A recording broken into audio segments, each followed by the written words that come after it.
Big up everyone, good afternoon, or will I say good evening, and probably it's also morning somewhere else. So it's good morning, and good afternoon, good evening, everyone. It's Tash here from the Up Spot, and this is my match reaction, or what I call key takeaway. So this is my key takeaway on the game between United and Man City. 1 second here. I see a bit of concern from my volume. Let me see what's driving that. Okay.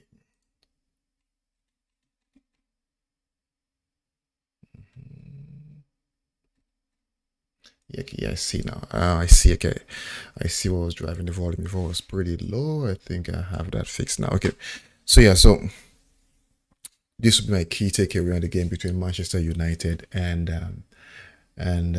Man City. And good afternoon, hope everyone is doing great. Lovely day, good game, good game. So probably you won't see. I'll be balanced in my in my reaction here. I want to look at both sides. I'm not getting too excited, but I see lots of some positive on both sides. On Amaran's side, on the club, on the what it called, on the playing side, mainly I see the positive. So we'll go through that. First of all, I want to thank everyone for joining. Guys, please don't forget to like, share, and subscribe. Make sure I am live because I do that sometimes where I am live and I don't know.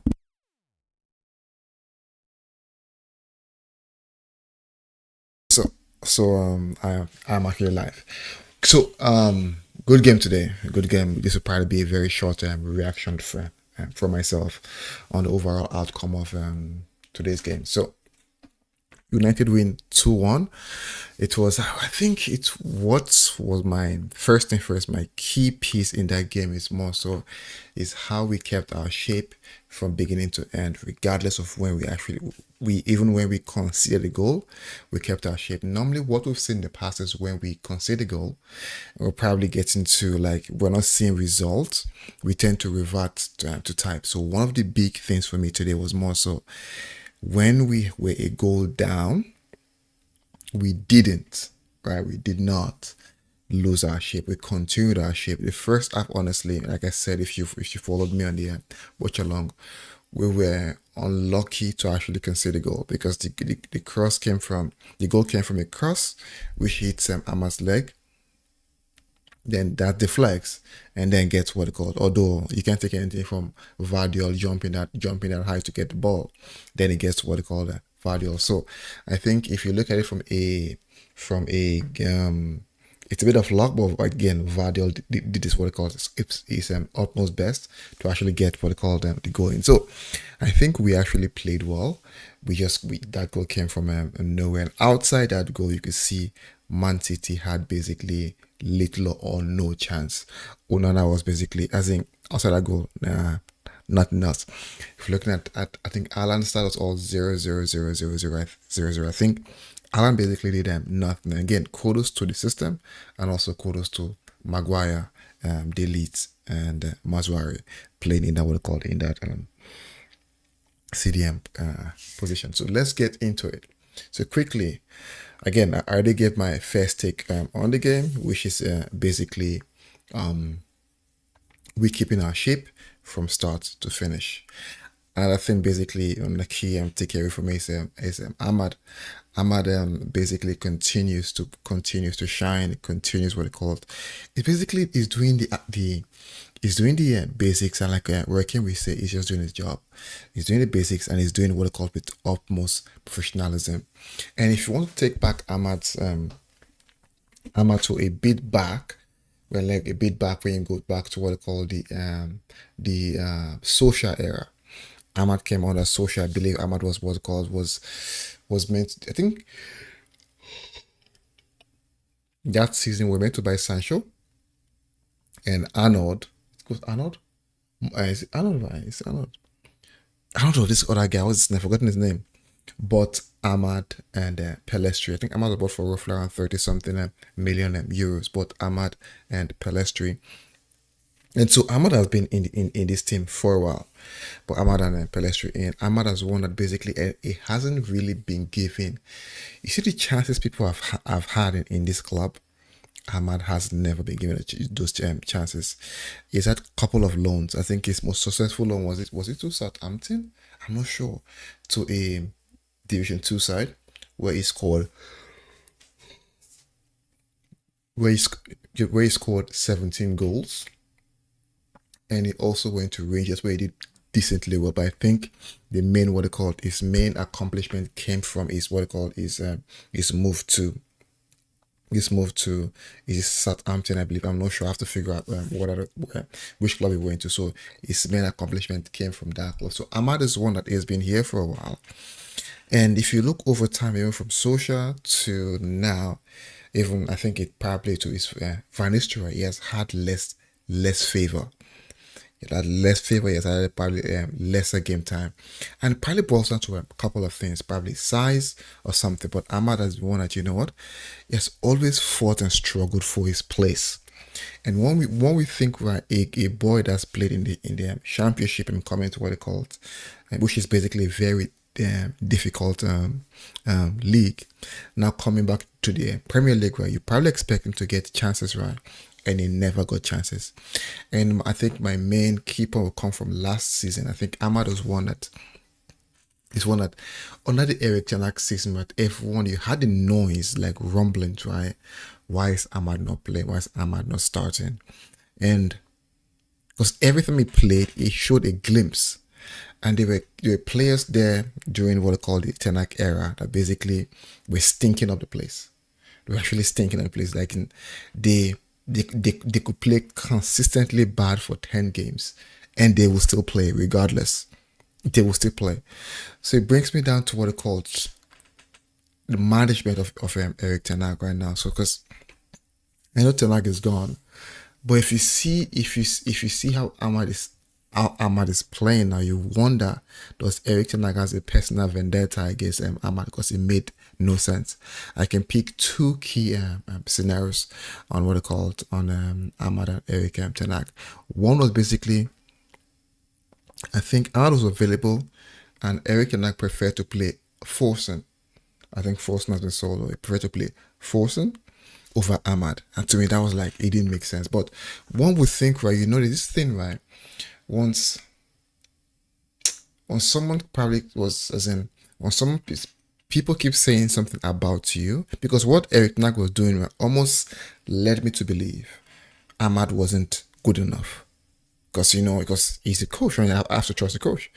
Almost led me to believe Ahmad wasn't good enough. So to me, forcing the second one was basically Mazzari, where Mazzari had to play 10 and Ahmad was on the bench. So I think there was a personal beef with Eric Ten Hag and Ahmad, or probably because Eric Ten Hag is that stubborn when the fans were like, you know what, you have to play Ahmad.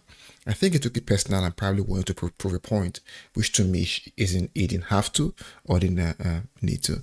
So, and thankfully, I know Eric Ten Hag and Ahmad. Eric Ten Hag was going through the extension process, contract extension process with Eric Ten Hag. From what I gather here and there, Eric Ten Hag was not too convinced, and probably I think Ahmad would have been sold. One key player that was sold, which I also think probably might have a chance under the Amaran era, was also Facundo Pellistri, because he's a typical winger, runs that line, works extremely hard, back and forth, plays for the Uruguayan national team. Eric Ten Hag never fancied him. So to me, I think there's a bit of I backed and I like Eric Ten Hag, but when it comes to Ahmad, right, I see I love an environment whereby everyone is given an equal chance regardless of who you are, right? I think I thought Eric Ten Hag was creating an environment when I see some of the things that happen, as in when some things unfold, right? I come to see Eric Ten Hag at certain favorites, and regardless of what you do, you probably might give you a game or two there, but you are not in his plans. I think Ahmad was never in Eric Ten Hag's plans, and thankfully it wasn't sold. Ahmad is one player that basically I think is almost like everyone in the team should look at him and say, you know what, I want to be like that, giving everything. Now forget is Ahmad the same talented. Let's leave the skill first. Let's leave talents. Let's leave the skill or the dribbling. One thing he does, he runs. And he makes himself available, and he makes what we call he basically protects the ball. He knows how to, as in, pass the ball, like basic things you have to do. Pass, runs. It passes well. It runs and it gives everything. So to me, those are not things you have to what they call or skill you have to learn. These are basic things you do on the pitch, and everyone can actually learn and take from that. Right, which what our Ahmad is performing. That's my take on Ahmad. Now again, he won the man of the match, so I won't go too far. Now, another key takeaway for me was what they called was the defense. Maguire, Maguire, what they call it, Maguire, Delete, and Martinez. I'll start with Maguire. Maguire is one that, as in, and it's an example. That's why when even to me, I see Maguire as an example. Like when people go through tough times, right? When people probably put you down, when people probably see you as nothing, when people probably, as in, they don't regard you, right? They don't like you, as in, they see you less than who you are, right? One thing you need to do is put your shoulders high, put your heads up, and keep doing the best you can. Maguire is a thorough professional. Thorough professional. Ole made us almost probably dislike Maguire because he played him over and over and over. Favoritism. And Maguire's from dipped. It's from dipped. Maguire basically got degraded under Eric Ten Hag, stripped of the captaincy. At a point, he's a fourth or fifth choice defender. But if you call that man any day to come play, he gives his 100%. 100%. I respect Maguire. I was one of those that probably that didn't like. But one thing I never said though, I always said that Maguire wants to give his best for United. It wasn't just good enough. That was one thing I always said. It was just, but this man has, as in, if anything, I'm not saying it's prime Maldini, but if he comes in the pitch, one thing you can know for sure, it will give you everything. It will leave everything he has on that pitch. It will leave everything he has on that pitch. Maguire today was outstanding. He was immense. Delete also, and the wonderful pass from what they call from Martinez to Amad Diallo. Now come to the leaving the defense. Onana, I know there were complaints about Onana's positioning. I agree. Upon the goal, I feel Onana couldn't have done anything better, anything more. I feel he could have done more. I think the goal came very sharp and very fast. Boom, and that was a goal. So I don't think Onana could have done anything much. Now, also in terms of the one player I like a lot is Dallo. Dallo is struggling, and again, it's a new system. Dallo basically under the Ten Hag system. Dallo basically under the Ten Hag system. Dallo adapted so fast, but I think it's on basically taking that off and probably playing in the adapting to the Amaron system has taken a bit of time, and also owing to the fact that Dallo is playing off, is playing at the wrong position. So normally he can be. Normally, Dallo can be a left back. He's a natural. We know him to be a right back, but it's not playing left back. He's playing left wing back, and so I think Dallo is struggling. Which to me, everyone is criticizing him. Fine, the club needs to go get what they call a good left winger that can actually play that position. And Dallo can come back to his right wing and probably fight for what they call get at least an option on the right wing back if there's an option there, or there's a possibility there, or if he doesn't fit in. I love Dallo. I heard Madrid wants him. If we want to sell him, then it's fine. We can sell him Dallo, but currently Dallo is struggling. The midfield Ugarte, when I look at United right now, and I'll talk about the starting lineup. I look at it right, I see lots of players that basically just go around doing their business. And that's a key difference. They are not concerned about, let me get glory. They're not concerned about what the fans think. They're not concerned about my likes or my posts on social media. What they're concerned about is basically going in that pitch and playing and doing the job. You start what they call, when you look at delete, it's like that. It's almost like I only know delete on the pitch. It's on the pitch and that's it. Maguire on the pitch and that's it. Martinez on the pitch. Martinez still likes somebody called some finesse to it, likes, but it's on the pitch and that's it. They do their job and that's it. And if you go to the midfield, Ugarte, do my job and I'm home. As in, it's like I have a job to do. I'm going to do my job 100% to my best of my ability, and I'm done. Kobe may know the same thing. I'm going to do my job to the best of my ability. Ama the same thing. Dalo the same thing. So when you have a bunch of players that just go and just do their job, you start to see what they call performances like this, because they don't care about what they call the hype, the media. All they care about, let me go in there, do my job to the best of my ability, and I'm off. And to me, this way you just see, this is what we need. This is what we need. Do your job on the pitch. But what you do outside, I don't care. But once you're on that pitch, do your job. And to me, we have a bunch of that. And I think gradually the mindset will start to change. One thing I was hopeful for Erik ten Hag of. When Erik ten Hag, what they called, had issues with Cristiano Ronaldo, I'll say it here. I'm a United fan first. And for me, Erik ten Hag represents at that time represents Manchester United. So I was actually supported Erik ten Hag, because to me it's United first. I support the manager first, because I thought, right, this manager is going to create a line whereby if you think you're too big, that line cuts you and you're out. And Ronaldo is my favorite player in the world. But at that point, I said, you know what? It's United first, because I believe Erik ten Hag was doing what is right. Fast forward seasons, right?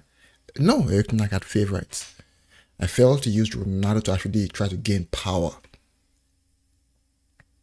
So to me, because when you see the Rashford, the Garnachos, right? They played consistently. The Brunos, whether they are bad, they will play every single time. There are certain players that you cannot drop regardless. The Onana, you cannot drop. So he had favorites. And that's one thing for me. Once you start having favoritism over one another, when all are meant to be in the same platform, I call that oppression. Simple, because you're not giving the other person the platform to actually do better. One person gets what they call the preferential treatment over the another. And to me, that was why Erik ten Hag failed. Simple. I'll say one thing, right? If you have an employee who is very good, but the employee disrespects you and disrespect those around you, for example, and you see, you keep saying, this employee is good, right? I will manage the disrespect. What happens is that other members of your team sees that disrespect, and they will start to disrespect you. And because you basically cannot punish, that's why you cannot punish them, except you want to create what they call a standard. Erik ten Hag did not. It was like a line that some people what call, if you get to some people, it goes up and comes back. And to me, that's how you feel as a manager. And now this takes me what's called to the starting and lineup and Ruben Amorim setup. And love one thing he said: it is not disciplinary. No, it's not. It's basically, out of everyone that performed, the ones you see here today on the pitch, on the bench, they're actually the best performers, working and training hard. It shouldn't matter who you are. And to me, that's what I love about Amaron. I know fans, after what they call 2-3 games when we're struggling, or 4 games, right? They'll be like, well, Amaron should adapt a bit. No, you hired me for my system. You hired me for who I am, and I am coming here to do exactly that. I am not changing. And to me, I love the coach for that. If one thinks, oh, I'm the ISO scorer, so I can walk. the rest should run. You're mad. You're mad. Or you won't think, oh, I am the face of this club, the rest should run, I should walk. You are mad. As Amaran is coming, like, no, everyone gives, because basically, right, a chain is only as strong as its weakest link. So if you feel you're special, then what happens to the rest? Then they should feel special too. How would I feel if I'm putting my body on the line and one man is basically a teacher's pet, and he can do what like that? That basically impacts morale. That's how you build a team, by keeping everyone accountable and keeping everyone in line. No person is above another. You basically, the objective of that team comes first for any individual. And to me, that's why I love Amaran. And it's just early days. Hopefully it continues, because to me, I'm hoping, like I felt for Ten Hag, Amaran continues like this. One thing again, which key takeaway, which this shows again, right, with Rashford and Garnacho not playing today, and to me it's like you didn't even feel their absence. You didn't feel their absence. And because you know why? Because they don't impact the team positively in certain games. Now, Garnacho, I know he's still a young kid. He has lots to learn. Rashford should be in his prime. He's still he's still trying to find his form. Where I gave up on Rashford it's not today. It's not under Erik ten Hag. It was under Rangnick. I can recall a game Rangnick refused to start Rashford. Rashford came from the bench. Now you have people that basically people that pay their hard-earned money. You have people that apparently that can't walk, go through wheelchair. They'll struggle to get to the stadium to watch the game. You have people that basically they'll prefer to watch a game than actually eat a 3-course meal. But Rashford got on that pitch and was walking on the pitch. That was the day I no. If I'm an owner of this club, score 1 million goals, you are out of my team. Respect is key, and professionalism should be the first thing. That was the day I gave up on Rashford.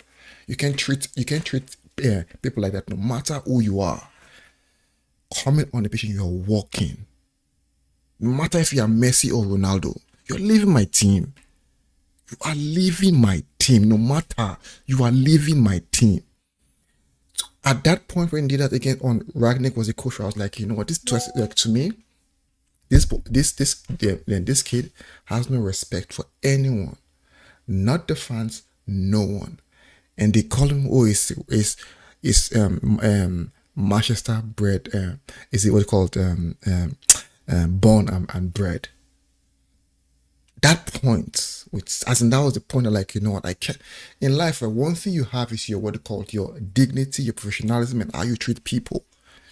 When someone basically takes that away, you're done. You've been paid thousands of dollars to come, for people to come watch and pay and watch you, but you come because you have a problem with the manager. You feel like you can walk and disrespect everybody. That was the point where you know what, I can.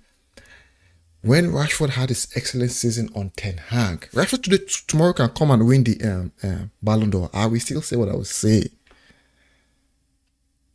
See, when Rashford basically was playing well under Erik ten Hag, I said one thing. I said, I will still not give him a contract. I will still not. And I don't, it's not, to me, it's not a personal agenda. To me, it's just basically, it's one thing, respect for people. If you don't have that, if you don't have respect and professionalism for people, then no, done. So that was where I gave up. He's a brilliant, on his day is good. He's electric. To me, forget his form, forget what he can do now, forget being Messi, forget scoring goals. At that point, you do that. No matter who you are, if I'm an owner of a team, if the manager picks you again, I'll sack you and the manager. Because to me, you're not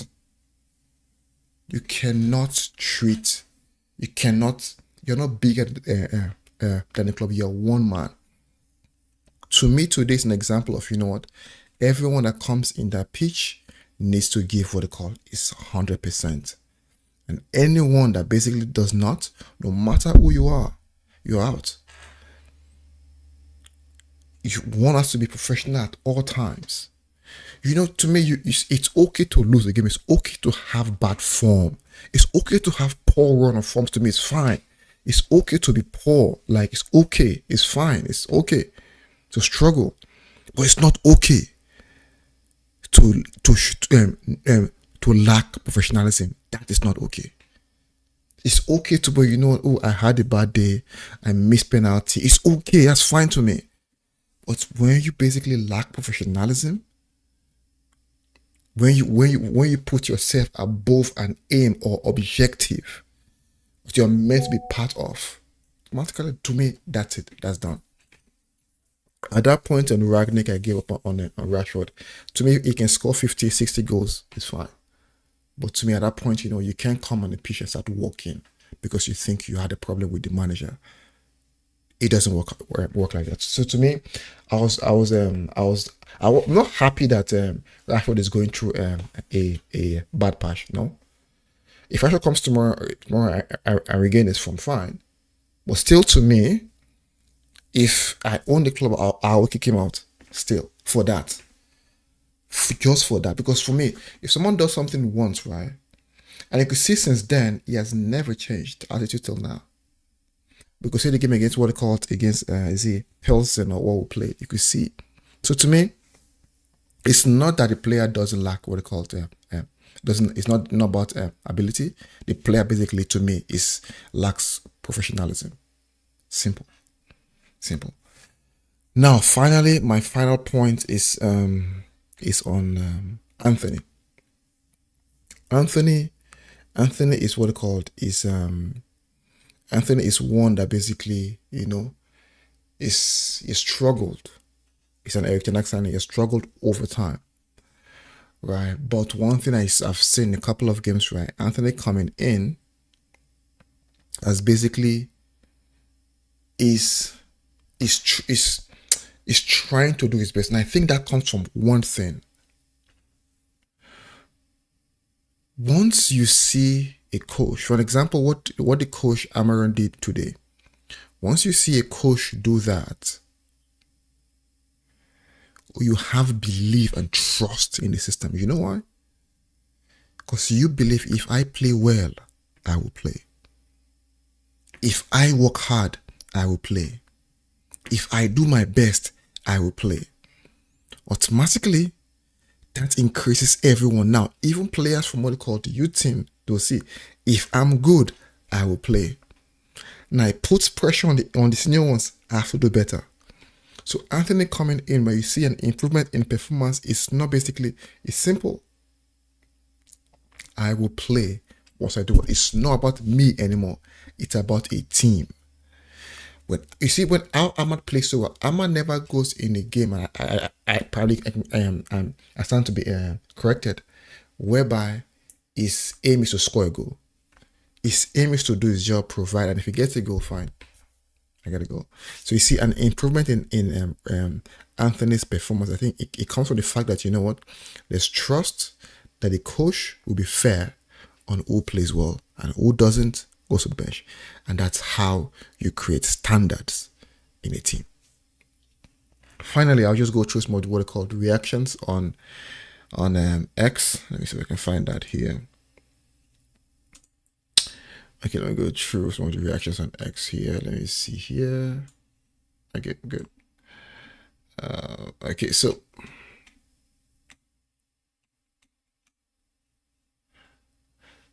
why can't I see this clearly? I can't go too far.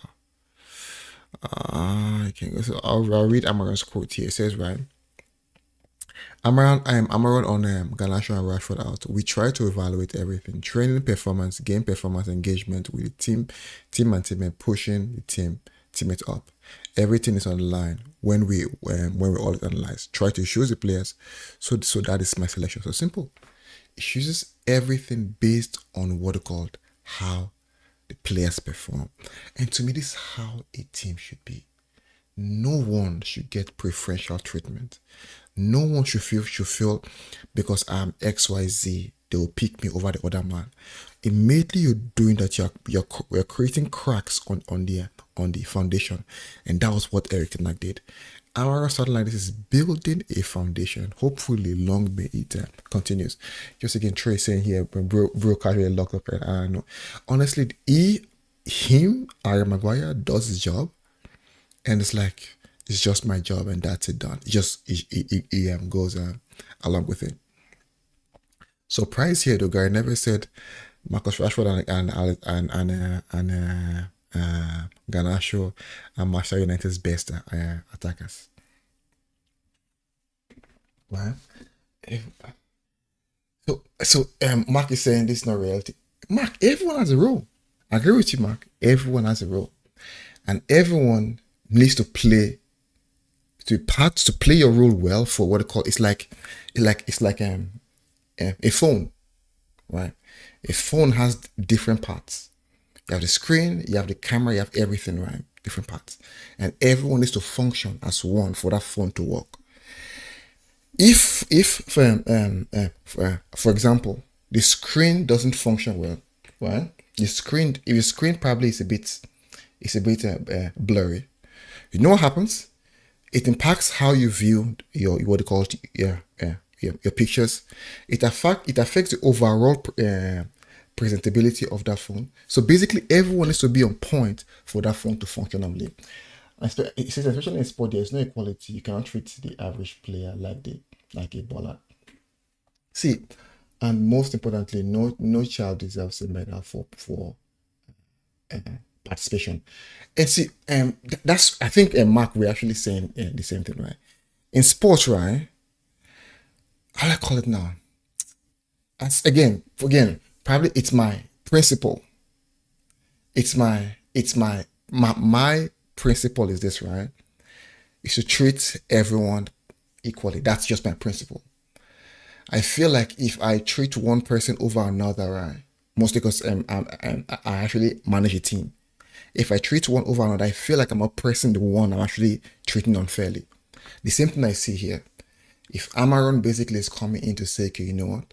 Everyone needs to put their inputs right the same way. I think honestly, everyone needs to follow suit. If one person drops the bar and if he gives that person a pass, it affects the overall moral of the team. And it says, and especially in sport, there's no equality. You cannot treat an average player like a baller. As I agree, some players probably like from a contract perspective, not everyone earns the same. That's fine based on your input in the team. So again, if you're a prolific and goal scorer, probably you might earn what they call 300k. If you're a midfielder just doing your job, you might earn probably 120. But again, right? But the fact that probably you have more, the everyone has a level of importance. It is normal for the best, which is like so everyone has a normal of what they call a level of what they call importance, right? Like for example, in the human body, the most important, right? Some people will say is the eye. So you treat your eye with utmost respect. You go, you're in the sun, you wear glasses, right? Sometimes you don't care if your skin is burning because well, your eye is key. That I understand, right? Your eye is key. Yeah, everyone basically is doing their job. So your eye, so there's always someone important. Now, if someone is so important, I mean, as kids, when picking teams, do tell them as kids when picking teams, do to tell the kids not to pick do to tell the kids not to pick the best players. I don't get that right. I don't get that. So I mean as kids when picking teams, do you tell the kids not to pick the best? No, no, no, no, no, no. Pick the best players as long as so everyone is different, right? And probably if you know me, you probably am one that basically I'm very principled. Probably Drex, but I've told you I'm very principled. I'm keen on what they call it, treating your neighbor as you would treat yourself. I'm keen on what they call professionalism. I'm keen on standards, right? So for me, right, if I see someone, right, taking advantage of their position or their power, who they are, right? To me, I always love to, as in, I'm always against such scenarios, because if you're using your power, your position to do better, good. But if you're using it to maybe feel like, you know what, everyone is less than me, I can probably do what I like and get away with it, then I start to have issues with that. And this again brings me back to what I called Rashford. I said the reason why I basically gave up on Rashford was in the past, where on Ragnick brought him in the match and it was basically working in the pitch. Where you see people that have paid their hard-earned money to call watch you, people that probably won't even eat 3 times a day, but keep a portion of that money to watch the game. People probably that are on wheelchair that will struggle to a game, and see someone do that, to me is lack of professionalism. Now I leave talent out of it, lack of professionalism. So if you're doing that right, there's a likelihood of such people to actually soil a team. And if you look at Etihad, did the same thing, what they called in at Arsenal, where he had to remove Aubameyang, which was a good player. He had to remove Ozil, which was a good player. So to me, why key people are important, they also need to be able to embody professionalism and respect for their teammates and those around. So that's my take though on what they called on Rashi. Just some keys. So Marcus Rashford and Garcia not in the lineup, not even on the bench. And again, I didn't expect this to happen. But if Amaron is saying it's probably them not performing well in training, then it's fine. And lastly, before I go, there's no way I can go without talking about what they call this Kyle Walker. The act he had to what they call pull through in the game today. To me, it made no sense. Now people were saying he should get a red card. I don't know. I don't know if I'll probably say he should get a red card. I feel like it might be overboard, but Kyle Walker should be ashamed of himself, right, with the way he acted in that game. I will quickly scroll through, and lastly, there's this one again. This one is another one though. I recall our last game. Is it our last game against Man City? I'm not sure. Probably 2 games before against Man City, where Højlund basically touched. Was it Rodri or Diaz? One of those. They touched them, and they gave a what they called a penalty. This is a worst case scenario, and this wasn't even what called looked at. And I heard one of the referee what he said. He said, "We don't give such penalties in games like this. It doesn't make sense. It's a penalty. It's what they call it. It's a penalty." Lastly, I'll talk about the leaked 11. And Mark, if you're having what they call I think you have this in tomorrow. What's it called? Bragging rights. I can certainly try to join that one tomorrow if I have the link. And Ruben Amorim, what they called on the starting 11 being leaked. Let me go back here. I know another story. I think it's impossible to fix nowadays. It's hard to know. It's hard to know. It's not a good thing. But let's move and see if they find the next starting 11. So maybe reason to fix close the gaps. I think this was basically a direct attempt to actually sabotage the club. I think this was a direct attempt to sabotage the club. I think something is going on at United, and to me, change needs to happen. There's too much power going on, running through that team, and that needs to be fixed. Too much power from people we don't know, trying to, even the media including, trying to sabotage the club. We need to fix these things, what they call, as soon as possible.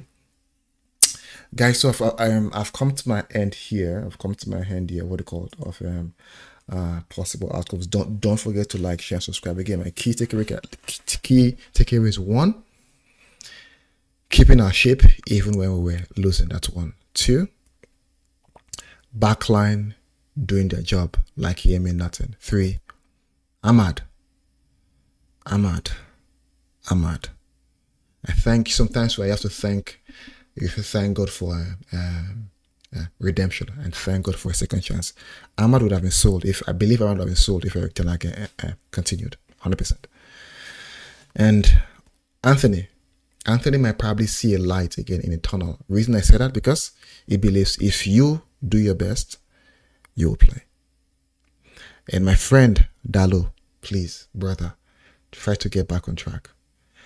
Right? Try to get back on track. I know you're playing off position though.